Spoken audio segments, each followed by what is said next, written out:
नमस्कार, stock market course for beginners के 15th part में आपका स्वागत है। तो इस लेक्चर में हम बात करने वाले हैं मैनेजमेंट एनालिसिस के बारे में। किसी भी कंपनी का एनालिसिस करते वक्त आपको देखना होगा कि उस कंपनी का मैनेजमेंट कैसा है, यानी आपको उस कंपनी के मैनेजमेंट को परखना होगा। आपको देखना होगा कि कंपनी के मैनेजमेंट के पास एथिक्स, इंटीग्रिटी, इंटेलिजेंस और पैशन है या नहीं।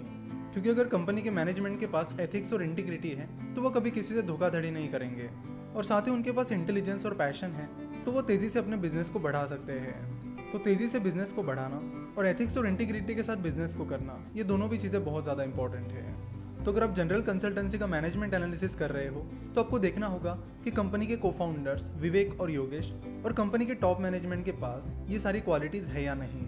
अब सवाल ये आता है कि कंपनी के टॉप मैनेजमेंट के पास ये क्वालिटीज़ है या नहीं, ये कैसे चेक करें। तो उसके लिए आपको उनके इंटरव्यूज़ देखने होंगे, उनके बारे में पढ़ना होगा, और साथ ही जनरल कंसल्टेंसी के एम्प्लॉयज़ से आपको टॉप मैनेजमेंट के बारे में पूछना होगा कि जनरल कंसल्टेंसी का टॉप मैनेजमेंट कैसा है।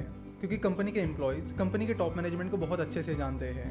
वैसे कंपनी के टॉप मैनेजमेंट के जो इंटरव्यूज़ होते हैं, जो आपको जनरली यूट्यूब पर मिल जाते हैं, उन्हें देखकर भी आपको मैनेजमेंट के बारे में अच्छी खासी आइडिया हो जाती है।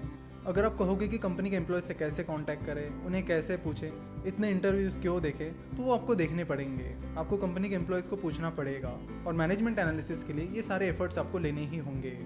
क्योंकि अगर आप बिना कंपनी के मैनेजमेंट को परखे किसी कंपनी में इन्वेस्ट करोगे जिसके फाइनेंशियल स्टेटमेंट स्ट्रांग है, बिजनेस ग्रोथ भी स्ट्रांग है, तो उसका ये मतलब नहीं है कि वो बिजनेस अच्छा है। क्योंकि अगर बाद में कंपनी का मैनेजमेंट ही फ्रॉड निकलता है तो बाकी चीज़ों का कोई मतलब ही नहीं बचता। मनपसंद बेवरेजेस नाम की एक कंपनी है जो कि शुरुआत में फाइनेंशियली अच्छा परफॉर्म कर रही थी, लेकिन बाद में कंपनी का मैनेजमेंट ही फ्रॉड निकला, जिसके चलते कंपनी की हालत अब बहुत ख़राब हो गई है। कभी कभी आपको इस चीज़ के सिग्नल मिल जाते हैं तो आपको सिग्नल पर भी बहुत ज़्यादा ध्यान देना होगा। जैसे कि मनपसंद बेवरेजेस की बात की जाए तो मनपसंद बेवरेजेस के ऑडिटर डेलॉयट हस्किंस एंड सेल्स ने मई 2018 में रिज़ाइन कर दिया था, और उन्होंने रिज़ाइन करते वक्त ये रीज़न बताया था कि मनपसंद बेवरेजेस कंपनी का इंपॉर्टेंट डेटा हमारे साथ शेयर नहीं कर रहा है। यानी मनपसंद बेवरेजेस अपने ऑडिटर के साथ अपना इंपॉर्टेंट डेटा शेयर नहीं कर रहा था। तो अगर कंपनी अपना इंपॉर्टेंट डेटा अपने ऑडिटर के साथ शेयर नहीं कर रही है तो वो ऑडिटर कंपनी का ऑडिट कैसे करेगा। और इसी रीज़न के चलते डेलॉयट ने रिज़ाइन कर दिया था। और फिर बराबर एक साल बाद यानी मई 2019 में मनपसंद बेवरेजेस का जीएसटी फ्रॉड सामने आया, जिसमें कंपनी के एमडी और चीफ फाइनेंशियल ऑफिसर को अरेस्ट कर लिया गया। बाद में कंपनी के बहुत सारे बोर्ड मेंबर ने भी रिजाइन कर दिया। तो कई बार आपको इस चीज़ के सिग्नल मिल जाते हैं, ज़रूरत होती है आपको अलर्ट रहने की। और कंपनी के खराब मैनेजमेंट की वजह से फिर कंपनी के शेयर होल्डर्स को बहुत ज़्यादा नुकसान हुआ। तो बस कंपनी के फाइनेंशियल स्टेटमेंट्स देखने से काम नहीं चलता है। मैनेजमेंट एनालिसिस बहुत इंपॉर्टेंट है जो आपको करना ही होगा, और उसे करने के लिए एक्स्ट्रा एफर्ट्स लेने होंगे। कंपनी के मैनेजमेंट को परखना उतना आसान काम नहीं है। आपको कंपनी के टॉप मैनेजमेंट में जो लोग हैं उनका बिहेवियर देखना होगा, उन्होंने जो डिसीजंस लिए हैं उन्हें ट्रैक करना होगा। तो मनपसंद बेवरेजेस जैसे कई सारे एग्जांपल्स हैं जहां पर कंपनी के मैनेजमेंट के फ्रॉड की वजह से कंपनी की बैंड बच गई है।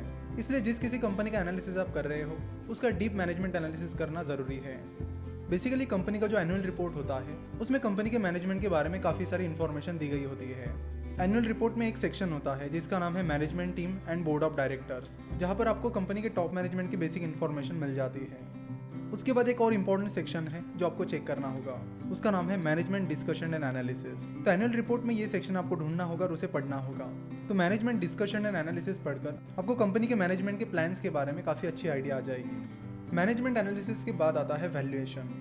बेसिकली वैल्यूएशन के 3 टाइप्स हैं, DCF method that is discounted cash flow method, comparable company analysis method और प्रीसिडेंट ट्रांजैक्शन एनालिसिस। तो precedent transaction analysis basically startup के वैल्यूएशन के लिए यूज़ किया जाता है।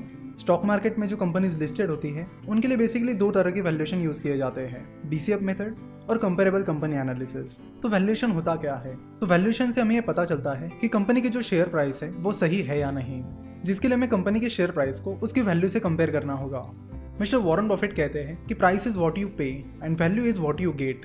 तो किसी भी कंपनी में इन्वेस्ट करने से पहले आपको ये देखना होगा कि आप जिस प्राइस पर उस कंपनी का शेयर खरीद रहे हो वो सही प्राइस है या नहीं, क्या सही में उस शेयर की वैल्यू उतनी है, ये आपको चेक करना होगा। और यही रीजन है कि कंपनी का वैल्यूएशन निकाला जाता है, ताकि आपको पता चले कि जो प्राइस आप पे कर रहे हो वो सही प्राइस है या नहीं। जब कंपनी की शेयर प्राइस उस शेयर की वैल्यू से काफ़ी ज़्यादा होती है तो उसे ओवर वैल्यूड शेयर कहा जाता है। और जब किसी शेयर की प्राइस उसकी वैल्यू से कम होती है तब उसे अंडर वैल्यूड स्टॉक कहा जाता है। तो वैल्यूएशन निकालने का अल्टीमेट गोल ये होता है कि कंपनी का शेयर अंडर वैल्यूड है, ओवर वैल्यूड है या फिर फेयरली वैल्यूड है।